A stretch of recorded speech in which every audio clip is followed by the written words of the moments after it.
ایک بادشاہ محل کی چھت پر ٹہلنے چلا گیا۔ ٹہلتے ٹہلتے اس کی نظر محل کے نزدیک گھر کی چھت پر پڑی، جس پر ایک بہت خوبصورت عورت کپڑے سکھا رہی تھی۔ بادشاہ نے اپنی ایک باندی کو بلا کر پوچھا، کس کی بیوی ہے یہ؟ باندی نے کہا، بادشاہ سلامت، یہ آپ کے غلام فیروز کی بیوی ہے۔ بادشاہ نیچے اترا۔ بادشاہ پر اس عورت کے حسن و جمال کا سحر سا چھا گیا تھا۔ اس نے فیروز کو بلایا۔ فیروز حاضر ہوا تو بادشاہ نے کہا، فیروز، ہمارا ایک کام ہے، ہمارا یہ خط فلاں ملک کے بادشاہ کو دے آؤ اور مجھے اس کا جواب بھی اس سے لے کر آنا ہے۔ فیروز بادشاہ کا حکم سر آنکھوں پر، اور وہ اس خط کو لے کر گھر واپس آ گیا۔ خط کو اپنے تکیے کے نیچے رکھ دیا۔ سفر کا سامان تیار کیا، رات گھر میں گزری اور صبح منزل مقصود پر روانہ ہو گیا۔ اس بات سے لا علم کہ بادشاہ نے اس کے ساتھ کیا چال چلی ہے۔ ادھر فیروز جیسے ہی نظروں سے اوجھل ہو گیا، بادشاہ چپکے سے فیروز کے گھر پہنچا اور آہستہ سے فیروز کے گھر کا دروازہ کھٹکھٹایا۔ فیروز کی بیوی پوچھا، کون ہے؟ بادشاہ نے کہا، میں بادشاہ تمہارے شوہر کا مالک۔ تو اس نے دروازہ کھولا۔ بادشاہ اندر آ کر بیٹھ گیا۔ فیروز کی بیوی نے حیران ہو کر کہا، آج بادشاہ سلامت یہاں ہمارے غریب خانے میں؟ بادشاہ نے کہا، میں یہاں مہمان بن کر آیا ہوں۔ فیروز کی بیوی بادشاہ کا مطلب سمجھ کر کہا، میں اللہ کی پناہ چاہتی ہوں آپ کے اس طرح آنے سے، جس میں مجھے کوئی خیر نظر نہیں آ رہی۔ بادشاہ نے غصے میں کہا، اے لڑکی، کیا کہہ رہی ہو تم؟ شاید تم نے مجھے پہچانا نہیں، میں بادشاہ ہوں، تمہارے شوہر کا مالک۔ فیروز کی بیوی نے کہا، بادشاہ سلامت، میں جانتی ہوں آپ ہی بادشاہ ہیں، لیکن بزرگ کہا کرتے تھے کہ اگر مچھر گر جائے کھانے میں تو میں ہاتھ اٹھا دیتا ہوں، اگرچہ کہ میرا دل کرتا ہے کھانے کو، میں تمہارے پانی میں کوئی پھول نہیں چھوڑوں گا۔ لوگوں کو بکثرت یہاں آنے جانے کی وجہ سے شیر کو اگرچہ جتنی بھی تیز بھوک لگی ہو لیکن وہ مردار نہیں کھانا شروع کر دیتا، اور کہا، بادشاہ سلامت، تم اس کٹورے میں پانی پینے آ گئے ہو جس میں تمہارے کتے نے پانی پیا ہے۔ بادشاہ اس عورت کی باتوں سے بڑا شرمسار ہوا اور اس کو چھوڑ کر واپس چلا گیا، لیکن اپنے چپل وہیں پر بھول گیا۔ یہ سب تو بادشاہ سلامت کی طرف سے ہوا۔ اب فیروز کو آدھے رستے میں یاد آیا کہ جو خط اس نے بادشاہ سلامت نے سے دیا تھا وہ تو گھر پر ہی چھوڑ آیا ہے۔ اس نے گھوڑے کو تیزی سے واپس موڑا اور گھر کی طرف لپکا۔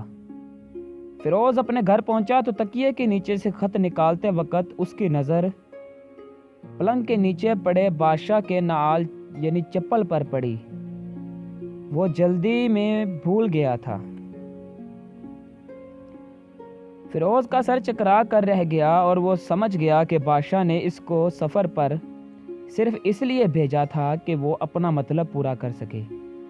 فیروز کسی کو کچھ بتائے بغیر چپ چاپ گھر سے نکلا۔ خط لے کر وہ چل پڑا اور کام ختم کرنے کے بعد بادشاہ کے پاس واپس آیا تو بادشاہ نے اسے انعام کے طور پر 100 دینار دیے۔ فیروز دینار لے کر بازار گیا اور عورتوں کے استعمال کے قیمتی کپڑے، کچھ تحائف بھی خرید لیے۔ گھر پہنچ کر بیوی کو سلام کیا اور کہا، چلو تمہارے میکے چلتے ہیں۔ بیوی نے پوچھا، یہ کیا ہے؟ بادشاہ نے انعام دیا ہے اور میں چاہتا ہوں یہ پہن کر اپنے گھر والوں کو بھی دکھاؤ۔ بیوی، جیسے آپ چاہیں۔ بیوی تیار ہوئی اور اپنے والدین کے گھر اپنے شوہر کے ساتھ روانہ ہوئی۔ داماد اور بیٹی اور ان کے لیے گئے تحائف کو دیکھ کر وہ لوگ بہت خوش ہوئے۔ فیروز بیوی کو چھوڑ کر واپس آ گیا۔ 1 مہینہ گزرنے کے باوجود نہ بیوی کا پوچھا نہ اس کو واپس لینے گیا۔ پھر کچھ دن بعد اس کے سالے اس سے ملنے آئے اور اس سے پوچھا کہ فیروز آپ ہمیں ہماری بہن سے غصے اور ناراضگی کی وجہ بتائیں یا پھر ہم آپ کو قاضی کے سامنے پیش کریں گے۔ تو اس نے کہا اگر تم چاہو تو کر لو، لیکن میرے ذمے اس کا ایسا کوئی حق مہر باقی نہیں جو میں ادا نہ کیا ہو۔ وہ لوگ اپنا کیس قاضی کے پاس لے گئے تو قاضی نے فیروز کو بلایا۔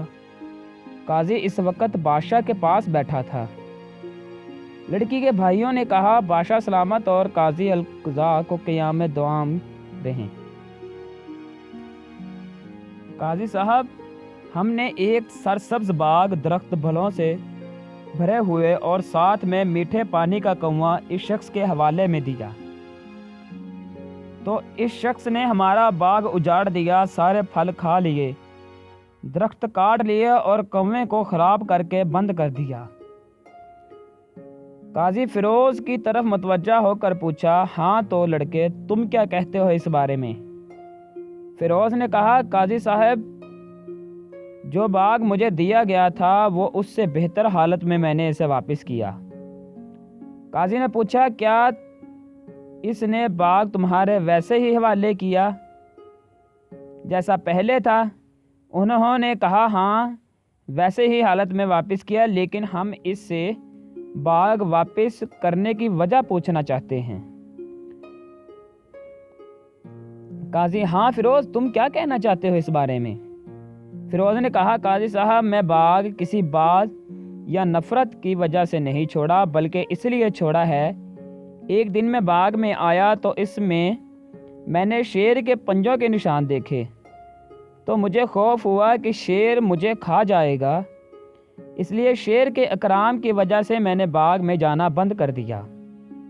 بادشاہ جو ٹیک لگائے یہ سب کچھ سن رہا تھا، وہ اٹھ کر بیٹھ گیا اور کہا فیروز اپنے باغ کی طرف امن و مطمئن ہو کر جاؤ، واللہ اس میں کوئی شک نہیں کہ شیر تمہارے باغ میں آیا تھا، لیکن وہ وہاں پر تو نہ کوئی اثر چھوڑ سکا، نہ کوئی پتا توڑ سکا اور نہ ہی کوئی پھل کھا سکا۔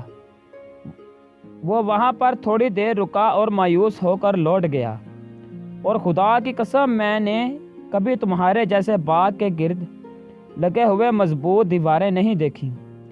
فیروز اپنے گھر لوٹ آیا اور اپنی بیوی کو بھی واپس لے آیا۔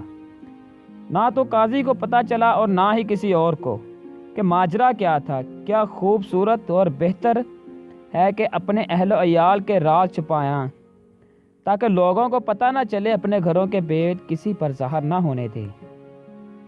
اللہ آپ لوگوں کو اوقات خوشیوں سے بھر دے، آپ کو اور آپ کے اہل و عیال اور آپ کے مال کو اپنے حفظ و امان میں رکھے۔ ملتے ہیں انشاءاللہ اگلی سبق آموز کہانی میں، تب تک کے لیے خدا حافظ۔